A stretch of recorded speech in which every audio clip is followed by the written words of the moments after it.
It's time for a minute or three with the Double D.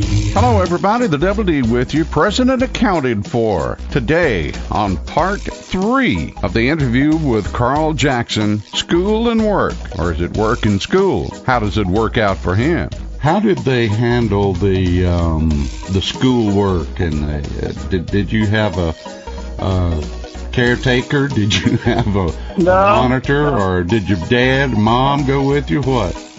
No, what happened is, most of the travel in those days was during the summer months. Uh-huh. So what happened, I would go on the road with them, full time, anything they did in the summer, and then I would come up and play the Opry some during school year. But basically what happened is, my dad went up, paid a visit to the principal at our school, a gentleman named Mantell Clay was his name. Mm-hmm. Good man, and Mr. Clay told my dad basically there would be, if I kept my grades up, it didn't matter how much I was at school. Mm-hmm. Which was, I've always given him a lot of credit there, that he didn't try to make some big power demand, no, your boy's got to be in school and all this kind of stuff and cause any problem. He used common sense, which would be very welcome in our country today. You said a mouthful there.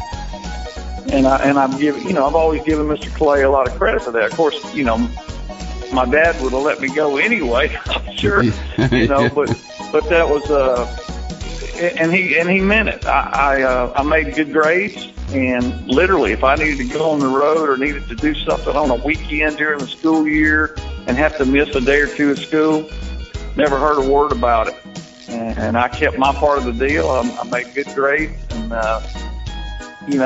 studied when I need to and finished high school and, then went on the road absolutely full-time then. But it was, I've always said that that was the best school for me. That was where I was supposed to be.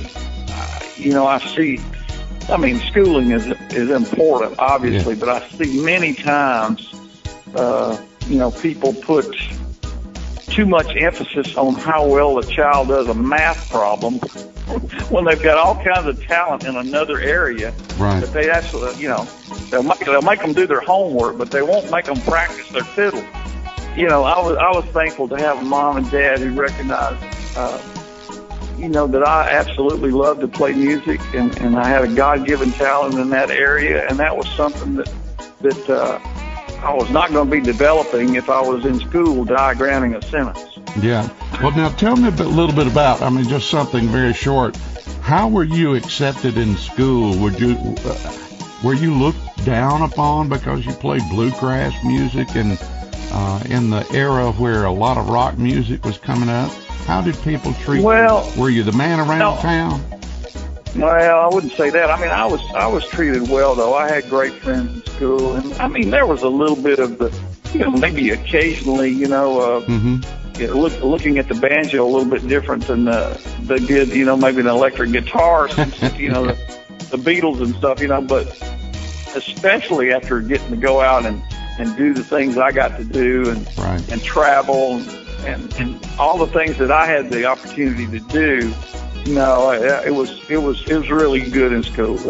I had wonderful friends and wonderful teachers, and it was just a great experience overall. I wouldn't say I was the man about town, but I wasn't looked down upon. Next time on part 4 in the interview with Carl Jackson, he meets his favorite banjo picker. Until next time, may the good Lord bless you real good. Smile, it increases your face value. And if you think you're getting to the end of your rope, just tie a little knot in it and hang on. But as my good friend John L. always said, just be sure it's not a slip knot. A minute or three with a Double D.